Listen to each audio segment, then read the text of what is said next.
આજે આપણે બનાવીશું ભૈડકાનો શીરો બનાવવાનો છે. તો દાદી નાનીના વખતમાં આપણે આ ભૈડકાનો શીરો એટલે કે જાડું જે આપણે લાડવાનું ભાખરીનું દળેલું હોય એને પહેલાં ભૈડકું કહેતા, કે દળાવા જાય તો એનું ભૈડકું દળાવવાનું છે એટલે એને ભૈડકાનો શીરો કહેવાય છે. તો દાદી નાનીના વખતથી મારા દાદીમાં આવી રીતે બનાવતા. તો દાદીમાની રેસીપી હું આજે કરું છું.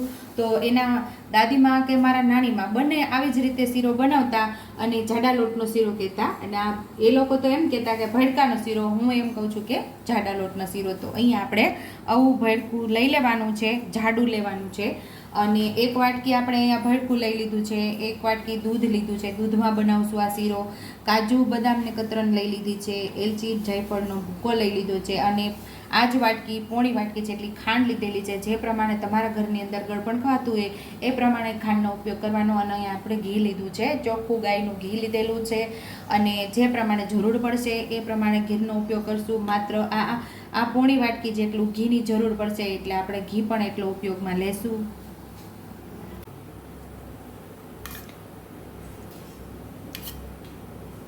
તો 3 ચમચી જેટલું આપણે ઘી અત્યારે ઉમેરેલું છે એટલે અડધી વાટકી જેટલું ઘી ઉમેર્યું છે. ઘીની જરૂર પડશે તો આપણે પાછું ઉમેરશું.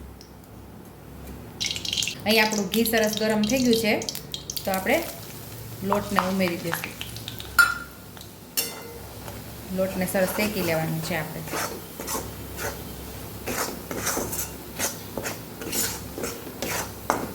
જો લોટની અંદર તમને કણી કણી દેખાય છે એને ભૈડકું કહેવાય.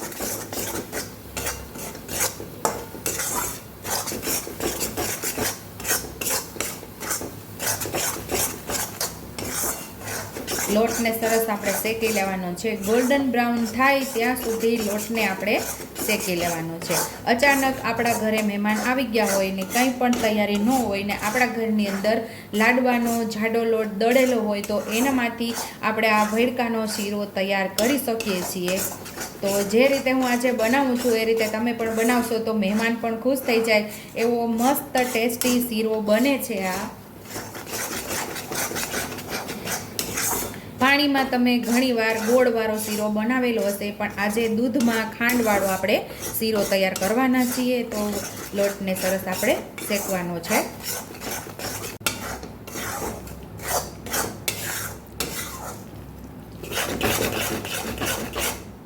જો લોટ જેમ જેમ શેકાતો જાય છે તેમ તેમ એ કલર ચેન્જ થતો જાય છે.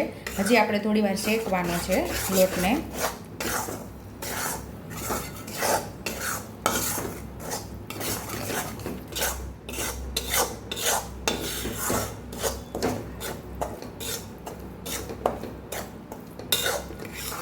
હજી થોડી વાર શેકવો જોશે આપણે.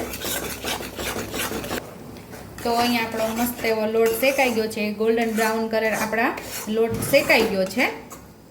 તો હવે અહીંયા આપણે દૂધ ઉમેરી દેવાનું છે. દૂધ આપણે રૂમ ટેમ્પરેચર ઉપર લેવાનું છે, અથવા તો તમે સતપ પણ દૂધને કરી શકો છો.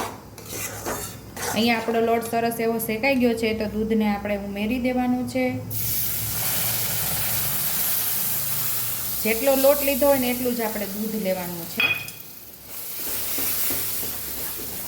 અહીંયા ખાંડ પણ આપણે ઉમેરી દઈશું.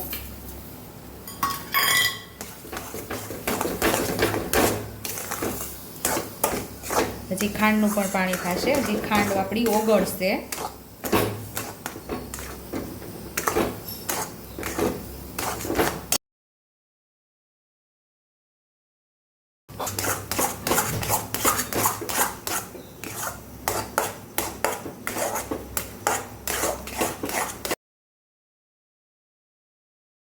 કાજુ બદામ પણ ઉમેરી દેશું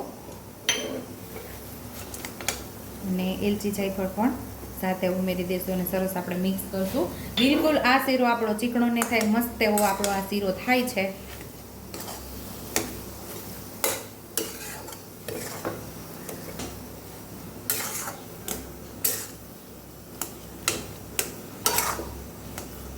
બધું સરસ કાજુ બદામ અને એલચી જાયફળનો ભૂકો બધું સરસ આપણે આની અંદર મિક્સ કરી લેવાનું છે.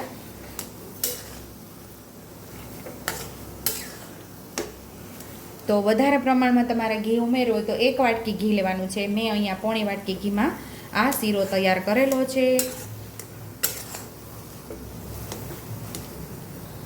તો અહીં આપણો શીરો તૈયાર થઈ ગયો છે. સર્વિંગ પ્લેટની અંદર શીરાને સર્વ કરી લેશું.